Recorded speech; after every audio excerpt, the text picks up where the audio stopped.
Hello guys, இன்றைக்கி வந்திருக்கோம். நம்ம பிஆர் தான் வந்திருக்கோம். அப்புறம் ஒரு கில் அடிச்சுட்டு செத்துருவோம் கைஸ். அப்புறம் என் ஃப்ரெண்டு டெவில் இருப்பா. அப்புறம் இன்னொருத்தவர் ஆடம் ஸ்குவாடு. இவங்க பூயா எப்படி அடிப்பானுங்க மட்டும் பாருங்கள். எப்படியோ பூயாவும் அடிச்சிருவானுங்க. பூயா அடிக்கிறதுக்கு முன்னாடி எப்படி ஆறானுங்க மட்டும் பாருங்கள். இப்போ மொத்தமாக 4 பேர் இருப்பானுங்க கைஸ். அப்புறம் இவங்க 2 பேரும், அந்த 2 பேர் டீம்மேட்டு. அப்புறம் இவங்க 2 பேரும் ஏறிட்டு போவானுங்க கைஸ்.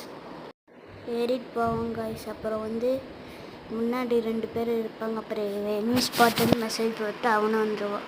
அப்புறம் எஸ்விடி வச்சு அந்த ரெட் கலரு இவனுக்கு இது கொடுப்பான் பாருங்க.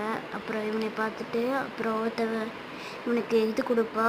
அப்புறம் அந்த இந்திக்கார இதை எடுத்துருவான் ஓசிக்கல. இன்னும் மீதி இருக்க ஒருத்தவன் தான் கைஸ். அப்புறம் இவங்க இப்படியே அடிச்சிருவாங்க. பூயை எப்படி மட்டும் அடிக்கிறாங்கன்னு பாருங்கள். பூயாவும் அடிச்சிருவாங்க.